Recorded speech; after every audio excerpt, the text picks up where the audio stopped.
हिमाचल में मौसम ने बरपाया कहर, कई जगह बादल फटे, 16 लोग लापता, 4 लोगों की मौत की पुष्टि। डॉक्टर राजू बिंदल तीसरी बार बने भाजपा के अध्यक्ष। शिमला के पीटर ऑफ में केंद्रीय राज्य मंत्री डॉक्टर जितेंद्र सिंह ने की आधिकारिक घोषणा। हिमाचल सरकार में कैबिनेट मंत्री अनिरुद्ध सिंह पर एफआईआर, एनएचएआई अधिकारियों के साथ मारपीट का आरोप। केंद्रीय मंत्री नितिन गडकरी ने मामले में किया हस्तक्षेप। सरकाघाट से चंडीगढ़ जा रही एचआरटीसी बस नालागढ़ में सड़क पर पलटी, 15 से ज्यादा यात्री घायल। हिमाचल शिक्षा बोर्ड के नए चेयरमैन बने डॉक्टर राजेश शर्मा, बोले डिजिटलीकरण पर जोर देना रहेगी प्राथमिकता।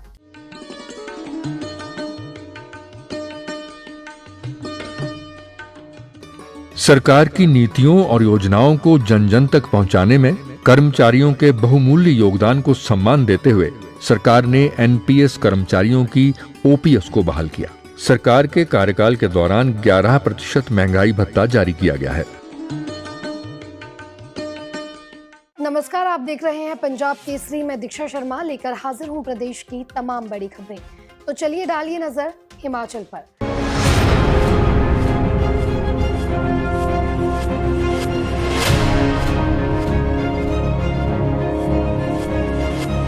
पहली खबर का रुख करते हैं। हिमाचल के मंडी जिले सहित अन्य क्षेत्रों में पिछले 24 घंटों के दौरान भारी बारिश और बादल फटने से बड़ी तबाही हुई है। मंडी के गोहर, करसोग और धर्मपुर क्षेत्रों में बादल फटने से अब तक 4 लोगों की मौत हो चुकी है, जबकि 16 लोग अभी भी लापता बताए जा रहे हैं। राहत एवं बचाव कार्य जारी है और 117 लोगों को सुरक्षित निकाला गया है। बादल फटने से 18 घर, 12 गौशालाएं क्षतिग्रस्त हुई हैं और 30 मवेशियों की भी मौत हुई है। मंडी के बिजनी में निर्माणाधीन टनल का एक हिस्सा गिर गया, लेकिन समय रहते मजदूरों ने अपनी जान बचा ली। गोहर के स्यांज क्षेत्र में 2 घर और 9 लोग पानी में बह गए, जबकि धर्मपुर के स्याठी गांव में पहाड़ गिरने से 2 घर और 5 गौशालाएं बह गईं। मंडी जिले के विभिन्न इलाकों में लैंडस्लाइड और फ्लैश फ्लड से भारी नुकसान हुआ है। कुकलाहा क्षेत्र के कई घर और माता कश्मीरी मंदिर भी बह गए। प्रशासन ने मंडी, हमीरपुर और कांगड़ा जिलों में स्कूल कॉलेजों को बंद करने का फैसला लिया है। आपदा प्रभावित इलाकों में स्थानीय प्रशासन और बचाव दल राहत कार्य में जुटे हुए हैं। बारिश और भूस्खलन के कारण लोगों में दहशत का माहौल बना हुआ है। शिमला की अगर बात करें तो शिमला के समरहेल में पेड़ गिरने से कई गाड़ियां दब गईं। हमीरपुर के जंगलबैरी की बात करें तो यहां बलाहा गांव में आज सुबह 20 से ज्यादा लोग नदी किनारे फंस गए थे। पुलिस की 4th IRBN बटालियन ने इन्हें सुरक्षित रेस्क्यू किया गया। मंडी सदर के एमएलए के घर के पास जो है भारी लैंडस्लाइड हुआ। मंडी के कोटली क्षेत्र में भारी बारिश के कारण जगह जगह भूस्खलन हुआ है। कुल मिलाकर हिमाचल में मानसून ने तबाही मचाई हुई है, जिसके जख्म शायद ही कोई भर पाएगा।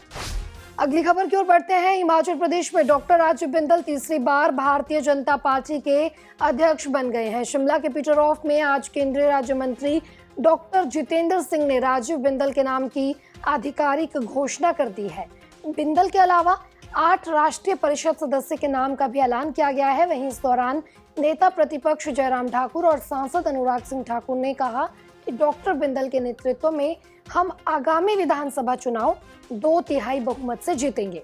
वहीं डॉक्टर बिंदल ने भी पार्टी हाईकमान और प्रदेश के भाजपा नेताओं व कार्यकर्ताओं का आभार जताया और कहा कि वह इस जिम्मेदारी को पूरी ईमानदारी के साथ निभाएंगे और भाजपा को मजबूत बनाने के लिए काम करेंगे। इस दौरान भाजपा नेताओं ने कांग्रेस सरकार पर भी निशाना साधा। हिमाचल प्रदेश के पंचायती राज और ग्रामीण विकास मंत्री अनिरुद्ध सिंह की मुश्किलें बढ़ती हुई दिखाई दे रही है। दरअसल मंत्री के खिलाफ शिमला जिले में एक साइट निरीक्षण के दौरान एनएचएआई के एक वरिष्ठ अधिकारी पर शारीरिक हमला करने के आरोपों के बाद एफआईआर दर्ज की गई है। एनएचएआई के प्रबंधक अचल जिंदल की शिकायत के आधार पर यह मामला दर्ज किया गया है, जिन्होंने मंत्री पर 30 जून को भट्टाकुफर क्षेत्र में एक 5 मंजिला इमारत के ढहने के बाद साइट विजिट के दौरान मारपीट और मौखिक दुर्व्यवहार का आरोप लगाया। वहीं मुख्य सचिव प्रबोध सक्सेना को एनएचएआई की तरफ से पत्र लिखकर कार्रवाई की भी मांग की गई है। मामले में केंद्रीय मंत्री नितिन गडकरी ने भी हस्तक्षेप किया है और हिमाचल प्रदेश के मुख्यमंत्री सुखविंदर सिंह सुक्खू से बात की है। खुद नितिन गडकरी ने ट्वीट भी किया है और लिखा कि हिमाचल प्रदेश के पंचायती राज मंत्री और उनके सहयोगियों द्वारा एनएचएआई पीआईयू शिमला के प्रबंधक अचल जिंदल पर किया गया जघन्य हमला अत्यंत निंदनीय है और कानून के शासन का अपमान है। अपने आधिकारिक कर्तव्यों का पालन कर रहे एक लोक सेवक पर इस तरह का क्रूर हमला न केवल व्यक्तिगत सुरक्षा को खतरे में डालता है बल्कि संस्थागत अखंडता को भी नष्ट करता है। गडकरी ने आगे लिखा कि मैंने मामले का संज्ञान जो है वो गंभीरता से लिया है और मुख्यमंत्री सुखविंदर सिंह सुक्खू से भी बात की है और सभी अपराधियों के खिलाफ तत्काल और अनुकरणीय कार्रवाई करने का आग्रह किया है। जवाबदेही सुनिश्चित होनी चाहिए और बिना देरी के न्याय मिलना चाहिए।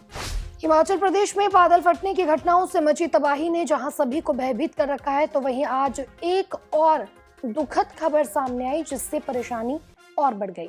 दरअसल हिमाचल प्रदेश के सरकाघाट से चंडीगढ़ जा रही HRTC की बस नालागढ़ के गोल जमाला के समीप पलट गई। बताया जा रहा है कि बाइक सवार को बचाते समय टायर स्किड हो गए और बस सड़क पर ही पलट गई।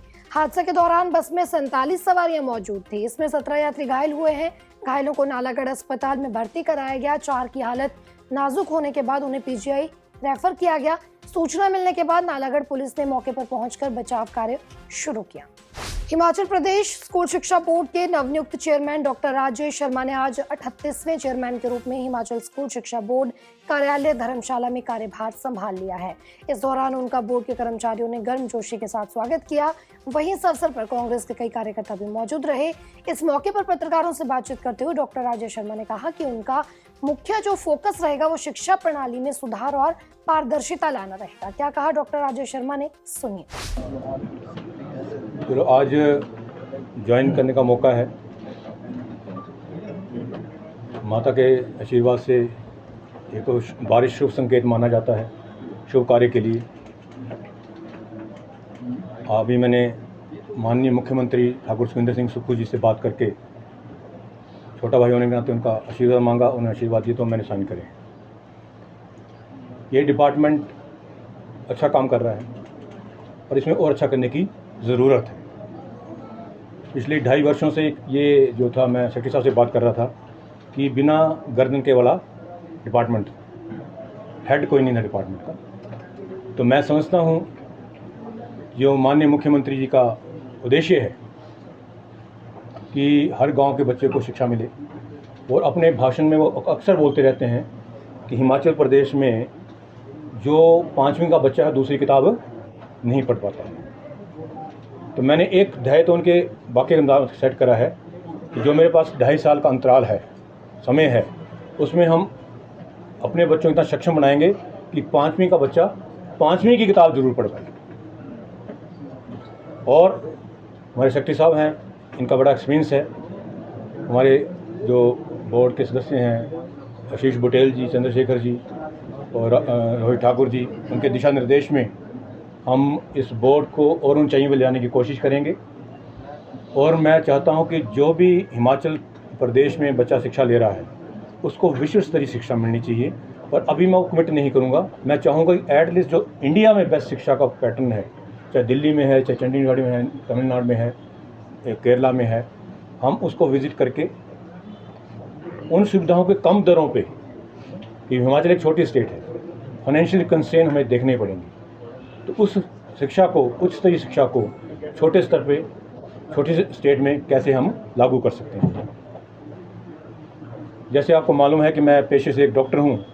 आज डॉक्टर्स डे भी है। मैं भाग्यशाली हूँ कि डॉक्टर डेज के मौके पे मुझे एक एकेडमिशियन की जिम्मेदारी मिलने जा रही है। और जैसे हमने शिक्षा के क्षेत्र, स्वास्थ्य के क्षेत्र में तरक्की करी है, और CM साहब ने 3 घंटे इंटरेक्शन करी है टांडा डॉक्टर्स के साथ, तो वो मेरे माध्यम से जो हमारे शिक्षाविद हैं, एजुकेशनिस्ट हैं, उनसे चर्चा करेंगे और हम शिक्षा में बच्चों को किस स्तर पे पहुंचा सकते हैं, वो एक मैं वादा आपसे इस मौके पे करना चाहता हूं। पर सारी डिटेल देखने के बाद हम औपचारिक रूप से बैठेंगे। और पत्रकार बंधु एक रीढ़ की हड्डी है समाज की, आपको सब कुछ पता होगा है। मैं चाहूँगा कि आपसे मैं एक इंटरेक्शन का सेशन करूँ, जिससे मैं आपके विचार लूँ और उन विचारों को जहाँ तक हो सके इम्प्लीमेंट करने की कोशिश करें। आज के इस बुलेटिन में इतना ही। कल आपसे फिर मुलाकात करेंगे। तब तक बने रहिए पंजाब केसरी हिमाचल के साथ।